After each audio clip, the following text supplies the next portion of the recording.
Buenos días, aquí Augusto Townsend, curador principal de Comité, con las noticias de hoy, miércoles 21 de mayo del 2025. El podcast de hoy llega con el auspicio de Sistema B, la organización que promueve a las empresas B en el Perú. Si crees que en el corazón de todo negocio debe estar el deseo de generar impacto positivo en la sociedad, vas a querer conocer a Don Ricardo, una empresa B que cultiva frutas de calidad excepcional y promueve el crecimiento de personas, comunidades y planeta. Conoce más en www.sistemab.org. Muy bien, vamos con los titulares de hoy, miércoles 21 de mayo, en menos de un minuto.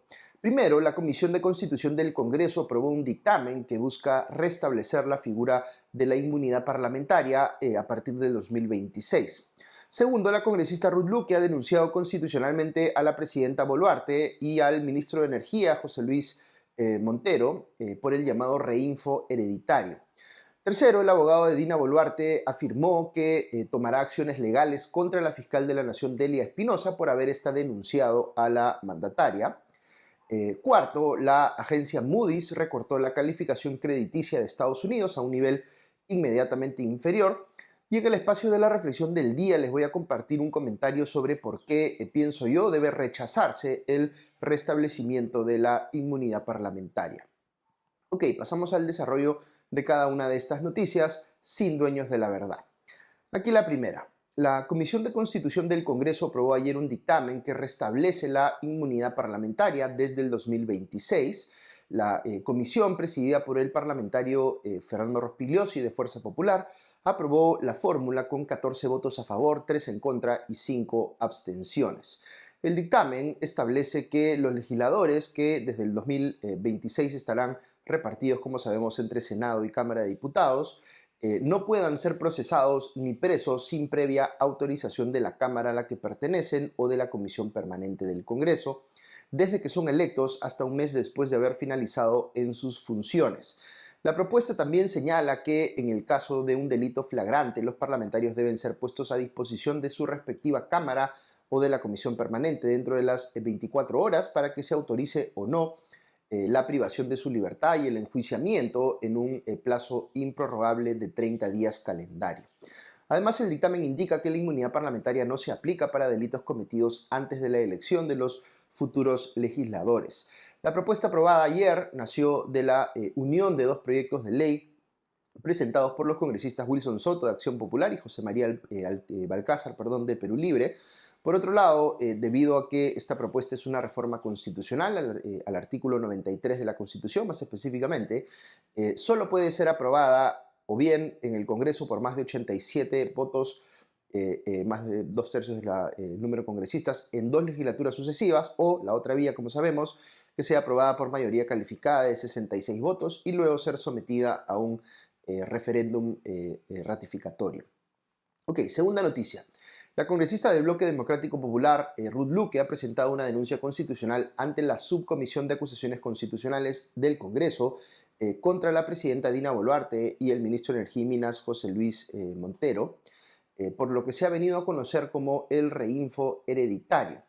¿A qué nos referimos? Pues a esta figura que ha creado el gobierno mediante un decreto supremo que permite que si una empresa minera informal o un minero informal está operando con un registro supuestamente temporal para que lo lleve a la formalización, es decir, un reinfo, como se le conoce a este registro, este puede pasar a sus descendientes a manera de herencia si este fallece.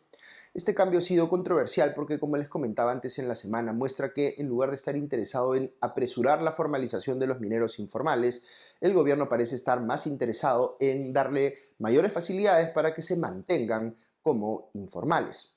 Esto es justamente lo que objeta la congresista Ruth Luque, señalando que esta nueva figura constituye una violación de la Constitución porque transgrede el ordenamiento legal de los recursos naturales y prolonga la informalidad en el sector minero. El ministro de Energía y Minas, Montero, volvió a defenderse ayer diciendo que él no cree que el reinfo se prolongue más allá del 2025, pero el propio Eduardo Arana, el nuevo presidente del Consejo de Ministros, no lo descartó cuando se le preguntó al respecto, diciendo más bien que no aseguró nada por el momento.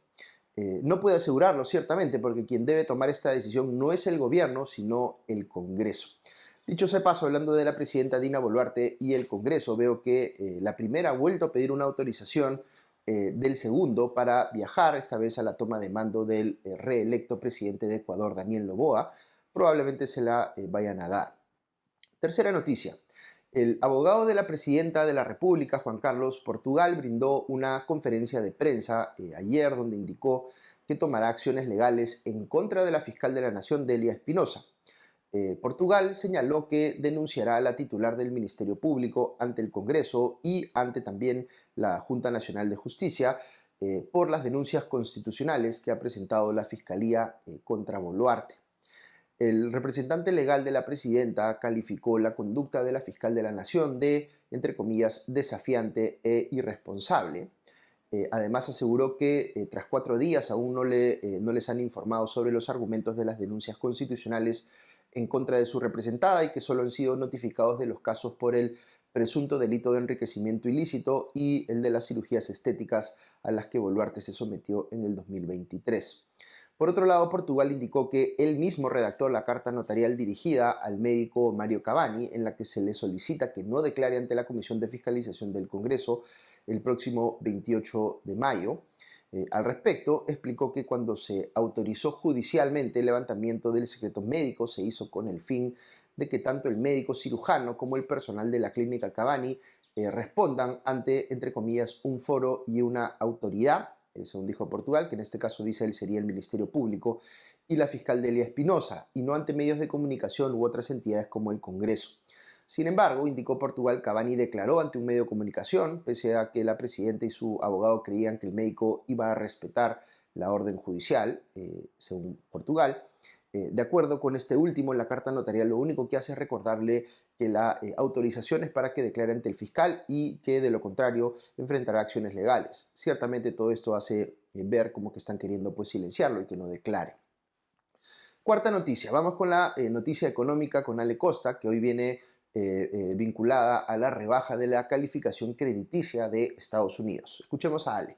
Muy buenos días y bienvenidos a la Noticia Económica con Ale Costa. Hoy vamos a hablar sobre la decisión de la agencia calificadora de riesgo Moody's de reducir la calificación crediticia de los Estados Unidos. Empecemos por recordar qué es una calificación crediticia. Es una nota que otorgan principalmente 3 agencias calificadoras de riesgo en el mundo: Fitch Ratings, Standard & Poor's y Moody's, y esta nota lo que refleja es qué tan confiable es un país o una compañía frente a sus deudores, es decir, qué tantas probabilidades hay de que un país o una compañía incumpla sus obligaciones. En el caso de Estados Unidos, Moody's mantenía su calificación crediticia en AAA, la máxima posible, que todavía mantienen países como Canadá, Australia, Alemania o Suiza, y que denota que el riesgo de que uno de estos países incumpla con el pago de sus obligaciones es mínimo. Estados Unidos ahora ya no tiene esta nota AAA, sino AA1, que denota que los papeles que emite, los bonos del Tesoro estadounidense, tienen todavía una alta calidad, pero que el riesgo de que incumpla sus obligaciones es muy bajo,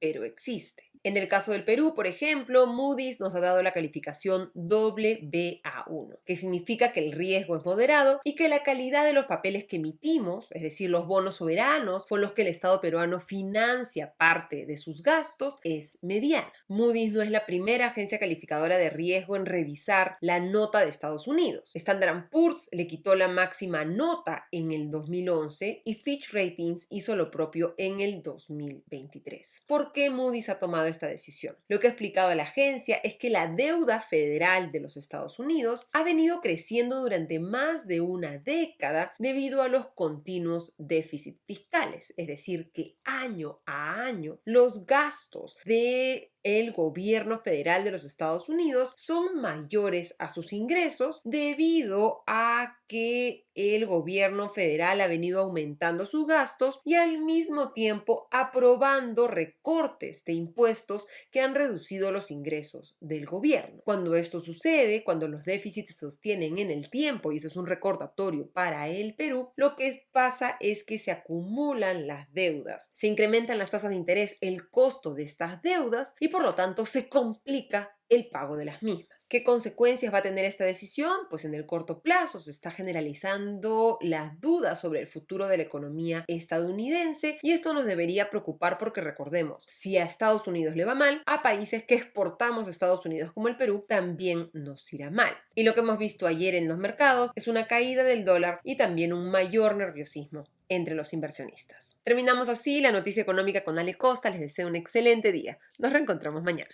Gracias Ale Costa por la noticia económica de hoy. Recuerden que siempre la pueden escuchar en su podcast económico los lunes, miércoles y viernes por las tardes en las cuentas de Comité.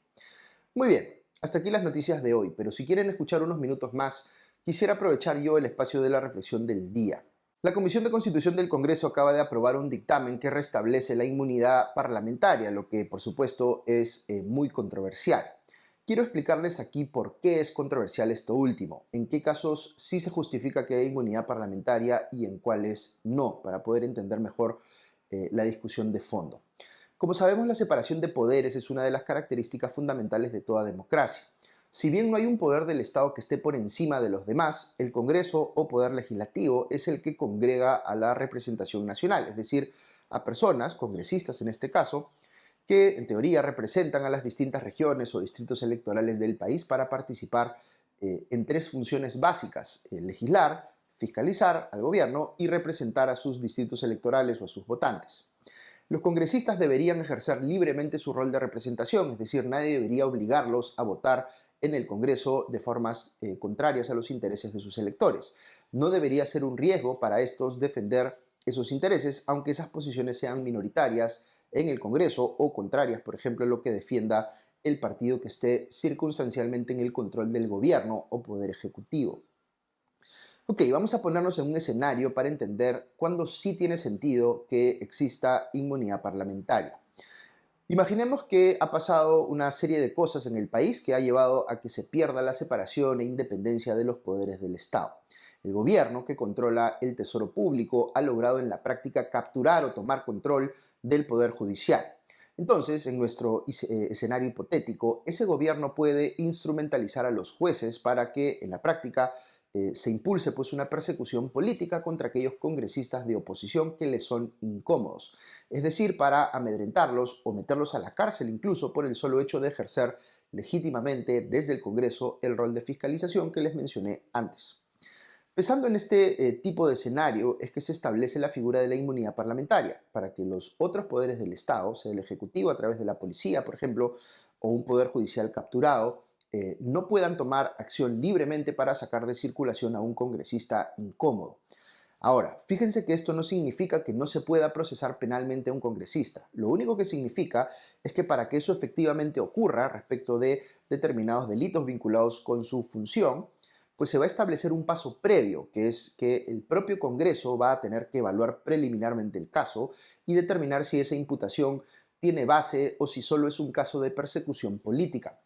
Esto se llama levantamiento de la inmunidad parlamentaria y es un proceso reglamentado que tiene sus propias reglas y no busca determinar si el congresista es culpable o no, simplemente si hay persecución política o no. En teoría, siendo el Congreso un poder conformado por distintas fuerzas políticas, quienes van a evaluar tal cosa no son solo los congresistas cercanos a aquel que esté siendo imputado, sino también los que están en su oposición. Entonces, esa figura funciona si todos se toman en serio el trabajo de distinguir imparcialmente aquellas imputaciones penales que sí tienen base de aquellas que son solamente actos de persecución política. Ahora bien, ¿se puede confiar en que el Congreso haga bien este trabajo? Pues ahí está el kit del asunto y tiene que ver con una frase que ustedes deben haber escuchado muchas veces que dice: otorongo no come otorongo.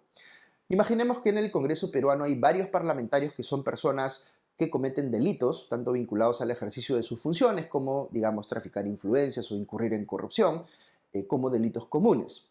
Y estos congresistas, respecto de los cuales sí se justifica abrir procesos penales, digamos que están desperdigados en diversas bancadas. ¿Qué puede esperar uno que ocurra en un Congreso con esas características? Pues como hay varias bancadas que tienen en sus filas a gente que ha cometido delitos, se genera pues un incentivo para que entre ellas se pongan de acuerdo y decidan que no se le levante la inmunidad a nadie, salvo quizá un caso demasiado escandaloso como el de un congresista que, digamos, cometa una violación sexual en una sede del propio Congreso, que dicho sea de paso es un caso real. Pero para todos los demás casos acuerdan protegerse entre sí, esto es, actuar de manera coordinada para que no se llegue a los votos necesarios para levantarle la inmunidad a congresistas de ninguna de sus bancadas.